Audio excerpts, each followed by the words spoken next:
শান্তিনিকেতন থানার অন্তর্গত কঙ্কালী পঞ্চায়েতের কঙ্কালীতলায় গঙ্গা আরতির বর্ষপূর্তি উদযাপন করা হলো এই অনুষ্ঠানে। বীরভূম জেলা পরিষদের সভাপতি কাজল শেখ, নানুন বিধানসভার বিধায়ক বিধান মাঝি, কঙ্কালী পঞ্চায়েতের প্রধান এবং অন্যান্য গণ্যমান্য ব্যক্তিরা উপস্থিত ছিলেন। ধর্মীয় অনুষ্ঠান গঙ্গা আরতি হিন্দু ধর্মের একটি গুরুত্বপূর্ণ অনুষ্ঠান। সামাজিক সম্পর্ক এই অনুষ্ঠান স্থানীয় সম্প্রদায়ের মধ্যে একতা বৃদ্ধি করে। রাজনৈতিক উপস্থিতি, বিভিন্ন রাজনৈতিক ব্যক্তিত্বের উপস্থিতি এই অনুষ্ঠানের গুরুত্ব বাড়িয়েছে। चक्रनिजयधात्री च रणभक्तरणप्रिया दुर्गा जयंती काली च भद्रकाली महादरी नारसिंही च वाराही सिद्धधात्री सुखप्रदा ब्रह्म नारद संगमदे अद्धासत्रं समाप्तः। ओम शान्तिः शान्तिः शान्तिः।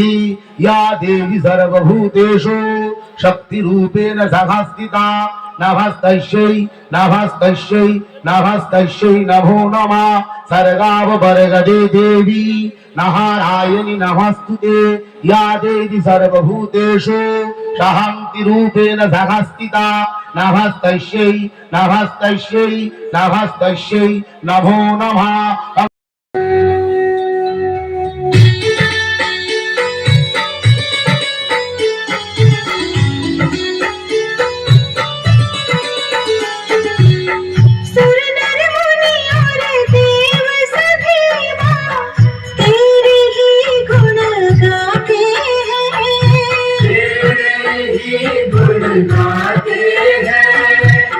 सूरज को जल अर्पण करके सारे पुण्य कमाते हैं, सारे पुण्य कमाते हैं, सारे पुण्य कमाते हैं।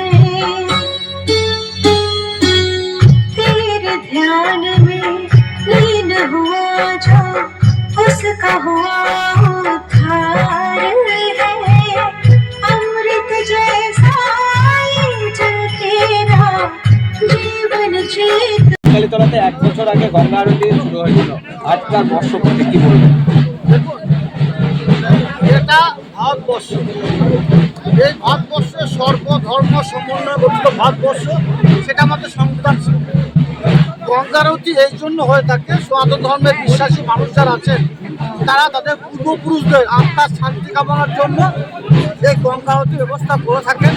এটা বিশেষত উত্তরাখণ্ডে হরিদ্বার এবং আমাদের উত্তরপ্রদেশে বেনারসে এটা চালু ছিল, যুগ যুগ ধরে হয়ে আসছে। আমাদের বাংলার মুখ্যমন্ত্রী মাননীয় মমতা বন্দ্যোপাধ্যায় ওখানে গিয়েছিলেন এবং এই মনোমুগ্ধকর পরিবেশে তিনি অভিভূত হয়ে এটা বাংলা চালু করার পরিকল্পনা নিয়েছিলেন এবং সেটাকে বাস্তবায়িত করেন। এবং কলকাতায় গঙ্গা আরতি হয়। আমাদের এখানকার কার্যকরী শীর্ষ কমিটি যারা উপদেষ্টা আছেন তারা সকলে মিলিতভাবে এবং এখানকার যারা পুরোহিত মহাশয়রা আছেন, সনাতন ধর্মের বিশ্বাসী মানুষরা আছেন, তারা সকলে মিলিতভাবে আলোচনা সাপেক্ষে এই কঙ্কালী মায়ের মন্দিরের সামনে যেহেতু একটা নদী প্রবাহমান আছে, এটা গঙ্গার সঙ্গে যোগাযোগ আছে, তাই এখানে গঙ্গা আরতির ব্যবস্থা 1 বছর আগে যদি উদ্বোধন হয়েছিল, সেজন্য আমি আমার বিধায়ক সহ এখানকার যারা নেতৃত্ব যারা আছেন এবং পুরোহিত শুরু করে স্থানীয় মানুষজন সকলের সমবেত ছিলেন এবং সেদিনের শুভ উদ্বোধন হয়েছিল। 1 বছর পূর্তি আজকেও এসেছি এবং যতদিন এখানে গঙ্গা আরতি চলবে ততদিন পর্যন্ত এখানে মানুষের সঙ্গে আমরা থাকবো। এটা আমাদের মাননীয় মুখ্যমন্ত্রী মাননীয় মমতা বন্দ্যোপাধ্যায় শিখেছেন, ধর্ম যার যার উৎসব সবার, তাই এখানকার সনাতন ধর্মের বিশ্বাসী মানুষরা তাদের ধর্মের রীতি রিওয়াজ অনুযায়ী গঙ্গা আরতির ব্যবস্থা করেছেন।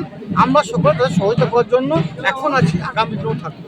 আগামী দিনে কি বীরভূমে দ্বিতীয় আর কোথাও গঙ্গা আরতির ব্যবস্থা সে বিষয়ে এখনো পরিকল্পনা কিছু নেই, কিন্তু কোনো এরিয়ার মানুষ, সনাতন ধর্মের বিশ্বাসী মানুষেরা তাই যদি মনে করে তাদের এরিয়ায় এই গঙ্গা আরতির ব্যবস্থা চালু করবে, অবশ্যই এখানে যেমন এখানকার মানুষদের সঙ্গে আছি, সেখানেও তাদের পাশে থাকার অঙ্গীকার আমাদের মাধ্যম দিয়ে করতে হচ্ছে।